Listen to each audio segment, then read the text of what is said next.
Hi,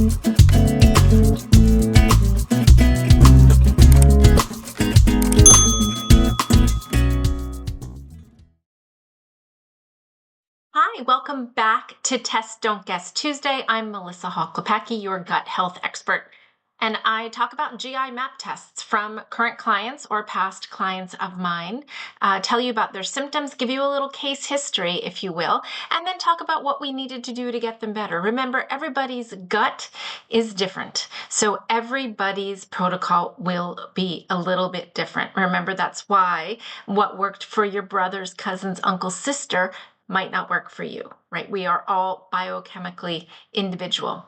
But I'm going to tell you about this woman who came to see me. She was quite young at 28 and had suffered with constipation for a number of years, trying lots of different things. She went through cycles of using over-the-counter medications. She went through cycles of using prescription medications. She grinned and bared it from time to time and went without any kind of laxative or medication and just suffered through constipation, never really being able to pinpoint what was causing it.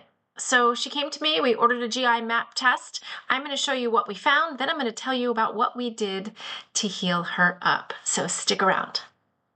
Okay, so I'm going to take you through her GI map test, and the way I'm going to do it is I'm going to give you an inside look into how I put the pieces together, right? So I know that she's 28 years old. I know that she has a long history of constipation with lots of bloating, sometimes undigested food in her stool. When she hasn't had a good bowel movement in a few days, she'll notice that she's pushing out undigested food. Some other symptoms here and there that really weren't GI related. So those were her main GI symptoms. Let's take a look and see what we can tell from this test. So pathogens here on the first page. I want to remind you, if you haven't seen one of these tests, this middle section where it says results, under the detectable limit is what it's telling us about all of these results on the first page. There are three ways this can go. Either it's going to be under the detectable limit, or there is going to be some detectable limit, and that's going to be noted in this column, or there's going to be a detectable limit that's so high that it's about over the reference range, and then you're going to see a red flag. So here on the first page, no pathogens. These are the pathogens really that cause looser stools. So in my chronically constipated clients, I rarely see anything light up on this first page, any of these bacterial pathogens, no parasitic pathogens. A lot of these we pick up when we travel, when we drink weird water. No viral pathogens like adenovirus or norovirus here. The next page tells me about H. pylori. We're going to talk about that one, and about the commensal or keystone bacteria, the bacteria that we know belong in the gut, and how they're doing there. Are they thriving? So the very first part here at the top talks about H. pylori, and I want to remind you, H. pylori is a bacteria that burrows into the stomach lining. It, while it's there, reduces the level of acid in your stomach so that it can thrive, and generally causes some stomach pain. It's what was known as the stomach ulcer. Back in the 80s and 90s, people were popping Tums like they were candy because they had stomach ulcers, only to find out that it actually was a bacterial infection called H. pylori. So she has some H. pylori. While it's not ridiculously high, I would be concerned that it would be lowering her stomach acid. So as I read through her test, I'm going to be looking for examples of lower stomach acid where I would find that. When I look at commensal and keystone bacteria, right, there's a hint right there. We've got some overgrowth. So when we see these good guys overgrown, and you'll see both the Enterococcus, the third one down, and also the lactobacillus are on the high side. I start to wonder, right, if the stomach's not doing its job. You'll also notice here that Akkermansia muciniphila is very low. It's actually under the detectable limit. There is none. And that is a really important bacteria we know for the lining of the intestines, for the mucosal lining of the intestines. And so when that's low, I always think leaky gut. We'll talk about that in a minute. So that goes into my brain too. The next section, bacteriophylla, Bacteroidetes and Firmicutes. The ratio is good. It's in line. I'm really looking for when things are very out of line, and everything's in line there.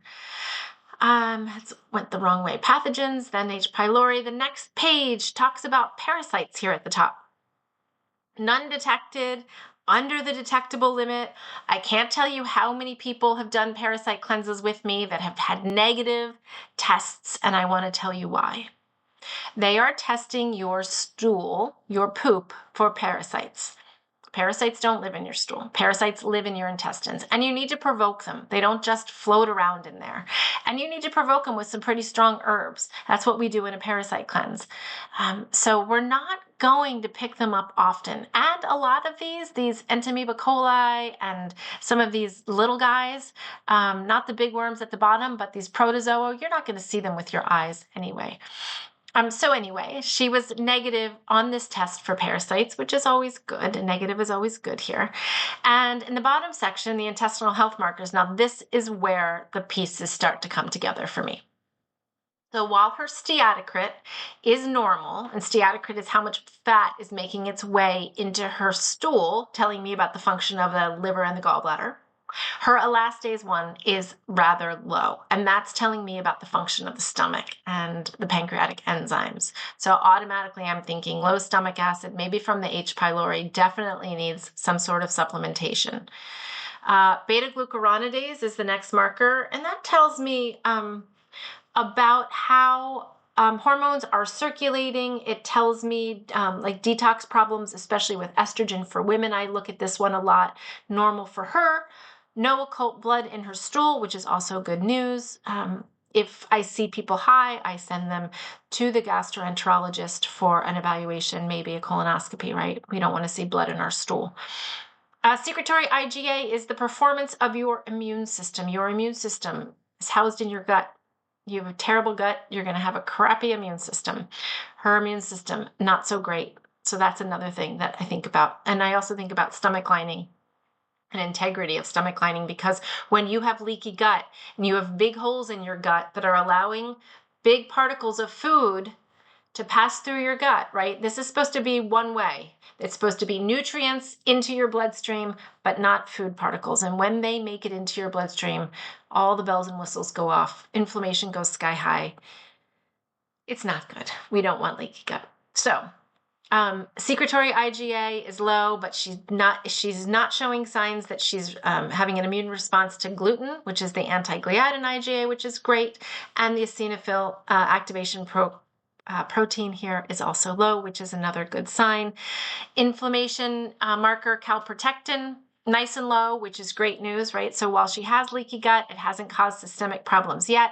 And here at the very bottom is a zonulin test. I don't often see this. I don't normally add it on. She brought these results to me. Another practitioner ran these for her.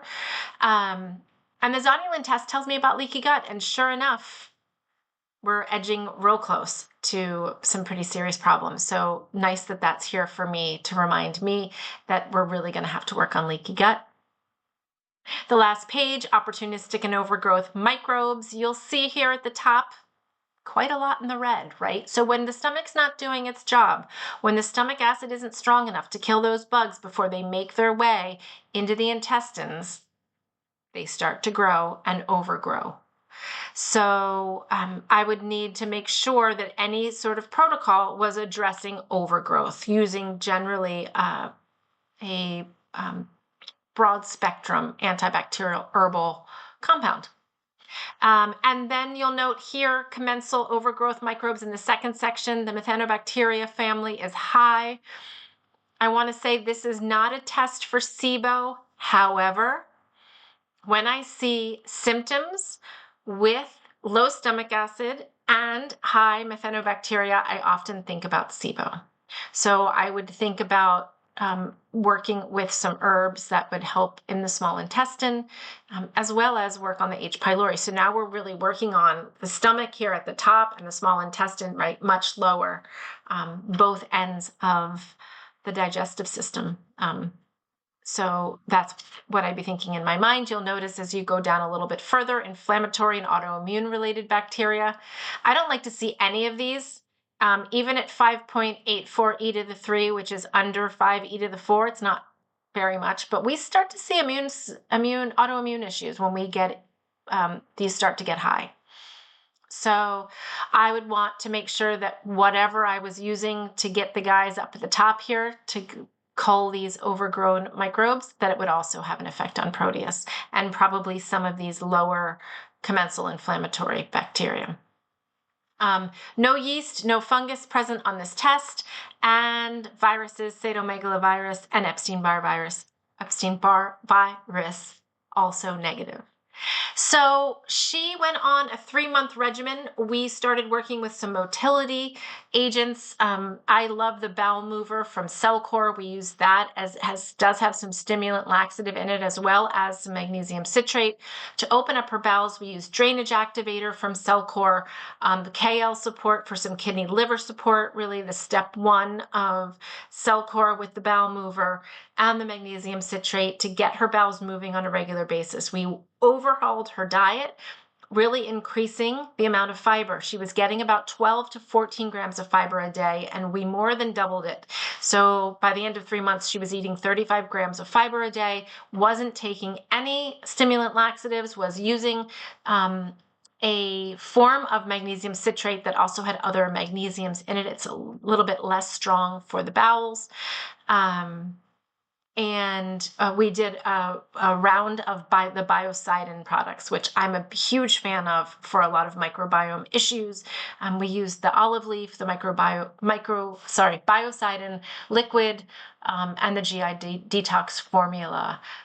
Because anytime you're killing things, whether it's an antibiotic for an ear infection or it's systemic herbs for your gut microbiome, we want to be using a binder. And a binder is usually a charcoal-based product that's going to help grab onto the toxins and help you pull them out. Also, we don't want to do a lot of killing of microbes or anything until someone is moving their bowels regularly, because once you start killing things and they die and they sit in the bowels, you just get toxic reactions. So she did great between the diet changes and the supplements, moving her bowels every day, and cleaning this up. She did fabulously. So this is the GI MAP test. You can order your own and have access to more information from yours truly at digestivediscovery.com. There's also a link there if you need some help interpreting your GI map. I'm always available and happy to do that with you. I thank you for joining me. My website is my name, melissahawklepacki.com. Don't be a stranger. I'm happy to answer any questions if you leave them here for me